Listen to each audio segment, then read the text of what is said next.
It's really exciting to have all of you here, and you represent some different areas of the industry, and I think this will hopefully allow us to form a really holistic picture of what's going on. One topic I'd like to start with is the one around privacy, and I think, Nate, I'd like to get your perspective on this to start with.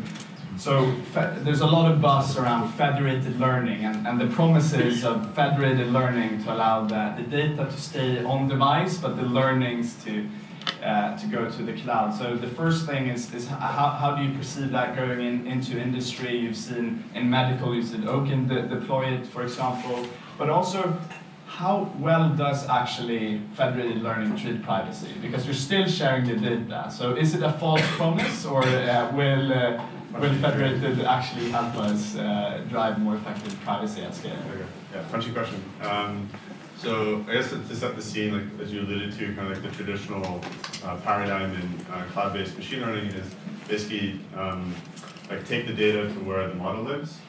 So the model lives somewhere in a data center, and your idea is to try and kind of like suck up and port up as much data about the problem that you have, and kind of mush it all up in one place and try and learn some predictive features out of it. And then once the model is trained, kind of deploy it to the cloud, and then have new data kind of pass through, and then predictions be made, and then those predictions get served to users. And so like the key idea with federated learning is instead of having like the data that goes to the model, it's more like, why can't you just ship the model directly to the data so that the data doesn't leave the source that creates it? And that's kind of interesting, because then you can, in theory, have like lots of little silos of personal data that sits on the user's device, for example, a mobile phone, and then have a global model that gets kind of retuned on someone's phone so that it learns the personal features of that person's data locally. So is it a false promise or not? I don't know. I think it's probably one of the most like kind of compelling ideas that we have at the moment. Yeah. And it's certainly proven to be quite successful in at least natural language, as opposed to like medical images, I think, so far. Yeah. The medical image project is quite young. Yeah. And certainly like the volumes of data and the difficulty in processing images is like pretty complex. Yeah. So I think it's well published that Google uses federated learning to retune the predictions on the keyboard that it's deployed on Android devices. And that's like pretty wildly successful. So, I am bullish on it. I think the use cases are still like relatively young. I mean, most entrepreneurs who are working here target healthcare because I think that's the most first principles logical place to approach it. But I don't know if that's necessarily solving the issues that we have in healthcare. Yeah, no, that makes a lot of sense. And Rosie, one thing I'd like to pick your brain around is, so if you had the alternative, you had one model that was more accurate, but less explainable, and then you had one model that was more explainable but less accurate. Which one of them would you choose, and why? It's such a good question. I think education is a special case. It's a special case ethically and therefore in terms of privacy. And I think it's a special case in this instance as well, because you wouldn't trust a human teacher who couldn't explain how they've made a decision about your child, putting it bluntly. So we have to have systems that are capable of explaining in a way that give people confidence. Otherwise, parents, grandparents like me, learners themselves will lose confidence because they won't understand what's being done and why they're being told something about their learning progress or something about their progress in other respects, as we're able to look at people more holistically. So I think explainability is extremely important. However, I think as people's confidence grows and people's trust grows, we may get to a stage where we'll again have to be very honest with them and say, look, this part of what's being processed is going to do this, but maybe it will be more black box. So I think at least to start off with, we have to put explainability above the power of the model.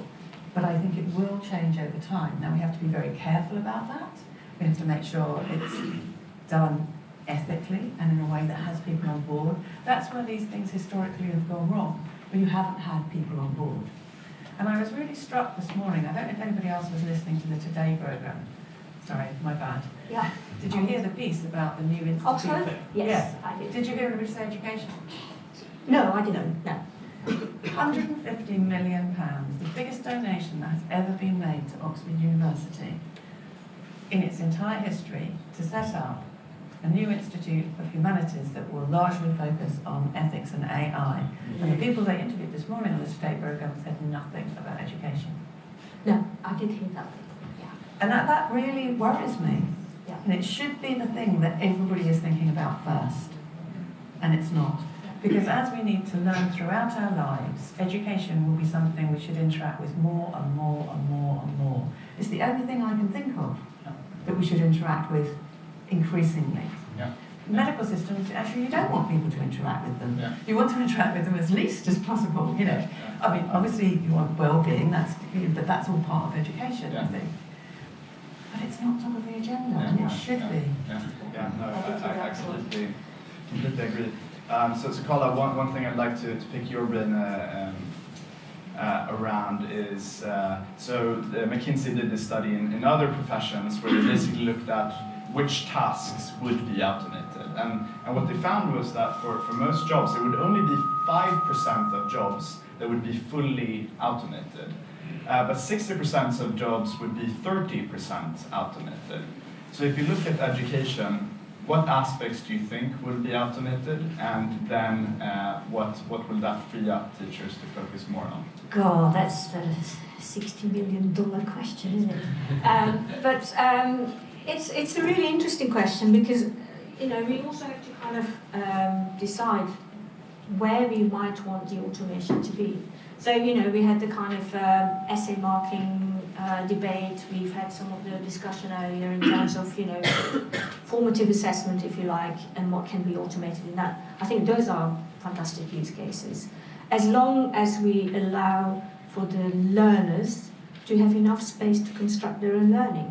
Because with a lot of the adaptive systems, actually, the research is also indicating this, that actually it's not doing that, and it can be detrimental to their learning. Yeah. Now that's not helping anyone. We may have wonderful automation. Governments may love it because, you know, they've saved £100 million, but it's actually not helping. And, you know, we have to be very mindful in this age that what we do here is actually progressing learning and helping learners understand their own learning. Yeah. And I think automation has got a massive opportunity there, but we have to define where that sits. Now, a lot of people ask me, you know, do you think we'll ever have an automated teacher? And, you know, that's kind of where I go, well, you know, what does that actually even mean? You know, what's an automated teacher? Yeah. I think we were talking about the kind of augmentation, Yeah. and there's room for some automation there. Yeah. But education is a human and social event. Yeah. You cannot learn in an automated environment. Yeah. So if we lose that social, Yeah. emotional kind of foundation of learning and teaching, you know, and the teacher's role in that, I think we will, as a society, completely lose the plot. Yeah. And actually, even trying to go there, we will have lost the plot before we even get there. So I think that's a really dangerous tactic to go. That human element in education is the foundation of it. Yeah, and in fact, what we're working on with machine learning technology, it's such a small component. Exactly. If you look at the Exactly. Yeah. So we're sort of always looking for these silver bullets, but there really is no. And if you look at what we're focusing on, it's such a small part of the puzzle. It's pretty exciting to talk about at these conferences, but really, if you go into the schools, it will be a minor role in the long term, and I think that's important to understand. Yeah, and that's a really important message, that it is just a small, an important part, but it's just a small part. Because I worry that, picking up on what you were saying, that because if you present it to a decision maker and you can give them a smaller bottom line or a smaller cost, you know, a larger profit, you start to get into some very dodgy territory. No, I definitely do. So Maria, you recently published this report on AI in education, what you can see is sort of all of the education executives are speaking about adaptive and personalized learning and AI, and they have been, and now I don't know for how long, but for almost a decade. Why haven't they brought products to production, and why are they not using Sana? Okay.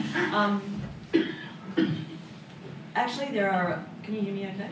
Yes. Yeah, actually, there are a lot of products in the market in education using AI across all parts of the value chain. We've mapped about 350 companies that are with AI at their core, not just saying they use AI because every company now says they use AI, but really using artificial intelligence as a core part of their product in one part of the education sort of value chain. And so there are a lot of companies, but they are maybe necessarily working behind the scenes, supporting the education institutions, supporting teachers, supporting assessment, supporting other parts. I think what's really interesting about the AI discussion is that within three sentences or three questions, we start to talk about what it means to be human, rather than the technology, which is sort of good, you know. And I think there is so much potential still. There's so much runway to improve the bits of the complex set of the sort of system of education that artificial intelligence has got a long, long way to support that still before we even get into the really sort of intricate parts of how the brain learns and how technology can assist in that. I think there's lots and lots of opportunities still, and that's where most of the artificial intelligence companies are operating, not necessarily right inside the learning, but in the auxiliary areas. Exactly. So it's not nascent, it's there, but it hasn't sort of punched through into normal practice yet, because it's still a long way to go. So, and I think one aspect around this is the organizational structure. So Valentina joined us from BCG Gamma, and BCG Gamma, when we speak to the team, they're more focused on change management than they are on the data science technologies. They say that it's like 70% change management. And I think that's so interesting, and I'd like to pick your brain, Nathan, about that, because you've seen so many AI companies as an investor in the field. If you're moving towards an AI organization, how have successful AI organizations been structured? If you're a big company looking to adopt AI, what would your approach to doing that be? It's kind of an interesting point that Maria raised about a lot of ML companies kind of playing on the sidelines as opposed to in the core. And I think part of the reason for that in big companies is like figuring out what problems are worth trying to solve with these tools, and that's on the basis of what the tools can do. And from what I've seen, there's oftentimes a big chasm between expected performance or expectations around what machine learning can do, whatever people interpret it to be, and what it can actually do. And like the real craft is about like properly structuring a problem and realizing like what is the eval metric, like what am I working with, how do I plug into the infrastructure, how does this like tie to a product experience, and how does a product experience tie to like a commercial KPI that matters. So I think a lot of the enterprise effort in big companies should really be about like having great answers to those questions, and then once that's the case, then like the best businesses either invest significant resource into building like internal tooling to make many teams in their organization handle like very simple abstractions like you guys presented today, where all the back office of machine learning doesn't need to be handled by people who are not experts. And anyway, like the experts can't find more experts to join their companies to do that problem. So we need like really simple abstractions and like simple language, in many ways like what you guys publish as well, so that business people and product people and marketing people in large organizations can say, okay, like this particular task I'm working on looks like a problem that I can apply a prediction system to, and I have this nice internal resource in my organization that I can pull tools from.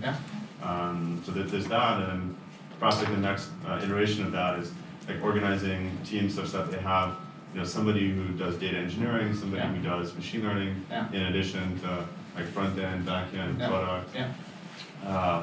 and sales and marketing. So there's a really cohesive way of building product and marketing it to customers, Yeah. and making sure that like the way people use it actually informs how the machine learning is built and vice versa. Yeah, that makes a lot of sense. I think this final aspect is really interesting. So when we go to schools, we never try to even mention sort of machine learning or AI, but when we talk to the schools, we talk about sort of knowledge retention. So here's this approach that could help improve knowledge retention, or recommending content which is at the right difficulties, and finding students' knowledge gaps. And I think it's so easy if you come from a sort of technology background to look at this from the technologies you're applying to the task, but you really have to derive it from the problems we're looking to solve. Can I just come in on that? Of Because course. I think it's really interesting. I agree to an extent, but I think that's a short-term view. Yeah, Because I actually think we need educators to understand AI. yeah, Because moving forward, thinking about your model, which I agree with for now, but I spent a lot of last year working with something called the Topol Review, which was looking at the NHS. And it was looking at the whole NHS, which of course is the largest workforce in the UK, in fact, the third largest workforce in the world, I believe. And the idea was, how does AI, robotics, digital technology and genomics, i.e. innovation, yeah, how can we use that effectively for the good of the patient? yeah, And we started off with a very technocentric discussion, Yeah. and we ended up with a very human discussion, yeah. just picking up on your point. yeah, And of course, it all came down in the end to culture yeah, and having the right learning culture Yeah. within the NHS Yeah. and partnerships. Yeah. And more what I see, and that largely came to education, training, Yeah. skilling the workforce, Yeah. mindset. And what I see as I look at education is a desperate need for greater partnerships between companies who develop AI, such as Exactly. yourselves, yeah, and the educators, but not just in the way that you're saying, yeah, but in the way that helps the educators to understand more about AI, so that they can be far more closely engaged in the process of developing the AI Yeah. for the future. yeah, And I think that will also help the companies who want to do a good job yeah, to understand more about what it's actually like to be an educator. yeah, And exactly. I don't mean asking educators what they want, because until they understand more about AI, Yeah. they don't know what's possible. But I think we have to knit together Yeah. those partnerships Yeah. into almost a co-design type Yeah. of Yeah. culture, Yeah. if Yeah. we're really going to empower education in Yeah. the way that it has to be empowered Yeah, I agree. through AI. Yeah, I agree. Rose, can I also pick up on this? Yeah. Sorry, Jill. It's a good question, you see. We all Yeah, get it. yeah, exactly. Yeah, The thing that I wanted to pick up on is that partnership, but Yeah. actually there's a couple of other stakeholders in that partnership, and it also depends on. multi-stakeholder. Yeah, it also depends a little bit at how young an age you're starting to deploy this, right? But I think, because schools act as a proxy for the parent in this case, and if it's just the teachers who kind of aware of what you're doing, Yeah. but that's not disseminated appropriately to Yeah. the parents, and I'm not sure that that's just the school that can Yeah. do that anymore, because Yeah. it's too complicated, yeah, and the parents have to be involved, and I would argue very, very much that the learner has to be involved. yeah, The minute the learner can kind of be involved in this process, they Yeah. have to be involved because it's about them, yeah, and we can't just kind of take them out of this equation. yeah, And I think, that's educators for sure, yeah, but informed by But the it's larger everyone, Yeah, isn't it? exactly. And that's an ethical argument as well. So Yeah, again, totally. it comes back to your yeah, humanity yeah, point. yeah, yeah, In that actually, if we think about ethics, Yeah. privacy, Yeah. however you want to play it, Yeah. we will never have a regulatory framework yeah, that will be foolproof. yeah. It's just Yeah, not possible. yeah, yeah, So the only way through is to make Yeah. sure that everybody in the population understands enough. Yeah. They don't have to be able to write an algorithm Yeah. necessarily, but they need to understand enough yeah. to keep themselves safe. And then also to be part of these discussions, exactly as Yeah. you're saying. Exactly, and that's why we published the AI alphabet. So Yeah. I hope that you all Yeah, read that's it. a good We have idea. some of the core definitions there, and also feel free to debate the definitions with us. We've updated the AI definition, I think, tens of times. I think the one you have in the book is different from the one that's on the website, but I think that would serve as a basis to just have some of these sort of key points. key glossary in your head. So Maria, one thing I wanted to ask you was, so you built this list, you reviewed hundreds of companies. What were you hoping to find that you didn't find? What was the company that you were looking for that didn't exist? Okay, well, we found some awesome companies. They were doing amazing things all around the world in using different types of artificial intelligence in different parts of the education ecosystem. The thing that I found that I didn't expect was the level of innovation that's going on undiscussed in corporate training and corporate learning, as and connected with talent acquisition. Yeah. So finding talent, I mean, we all know that's hard. Finding talent, matching, interviewing, ongoing performance management, sales training. There's lots and lots of artificial intelligence being used in this space. It's not really. I don't know where what conferences or what gatherings they have, but I'm not part of them. It's sort of under the radar, maybe because it's so fragmented, but some very, very interesting things happening there, which I think actually we're going to see some innovation sort of pushing back into education from the things we're seeing in the corporate world, where, we're talking about adults, not children. Corporates, it's more sort of a very focused outcomes and so on. Anyway, I think that was a bit of a surprise how much innovation is going on there. And the other thing, talking about AI and education wouldn't be complete in a summit like this without talking about China and what they're doing, which is incredible. Having experienced some of the sort of vision, voice, and NLP type, sort of use of AI in not actually in the formal education system, but in the after-school, outside the formal system, because like all formal education systems, there's a whole lot of protections and so on.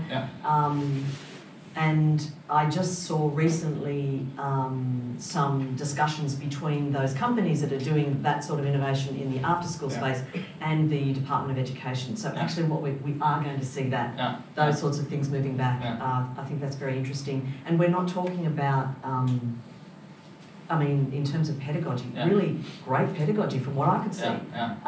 So I think that was how much activity was a surprise. And the speed, the speed of change. It's Yeah. phenomenal. I was there last month. I'm completely blown away by how quickly these things. And I agree with you. The pedagogical vision that we don't have. So I'm glad the DF here. I think on We'll see what happens. on the privacy point there, I think we should all be really grateful that we have GDPR in Europe and that we have a clear structured way. And I think a bit to the point of China, and it's we still have facial recognition cameras in Leicester Square that nobody knew were there. So we still have some problems, but we're at least better than China. No, but I think that's really key, that also from a regulatory point of view, that we keep investing. But it's interesting that you say that though, because I'm part of a work group on the World Economic Forum that looks at AI and childhood. And that actually we are hitting our head against the wall around that privacy issue. And we sort of, we've got lawyers in the room, we've got, Sesame Street, we've got Lego, we've got, developmental psychologists, you name it, we've got them in the room. And you reach a point in that discussion where we all go, and we just can't seem to break it. And, we now kind of trying to find ways to kind of how we can at least do some research to try and see how we can steer the discussion to the next level. Because, to be honest, we're somewhat stuck. But you can teach young children about AI. Yeah, absolutely. It's not that side, Rose. Exactly. It's more... That's the side I think you have to focus on. No, we are. And we don't. Yeah, exactly. And that's the one bit where at least we have some idea of what we're doing. But it's kind of then, how do you translate that to what's around that child? That's where we're hitting our head against the wall. One of the difficulties is speed.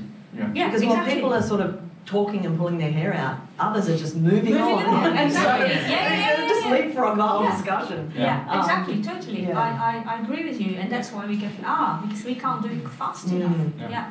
No, that makes a lot of sense. So I'd just like to end the panel with sort of a clear point, and you can only choose one of the words. So if you look at AI in education, I think what I've found is it's to be incredibly overrated and underrated at the same time. That I think there are fields where we think it's going to have a bigger impact than it will actually have, but there's other fields where I just see so much opportunity that's not brought to scale. But if you had to choose whether AI in education is underrated or overrated, what would you choose? And starting with Maria. I think AI is at the peak of inflated expectations if you're looking at the Gartner hype cycle. And so I think it's still, I still think people think it's going to be like the magic bullet. I don't think it is, but it's not realistic yet. Nathan?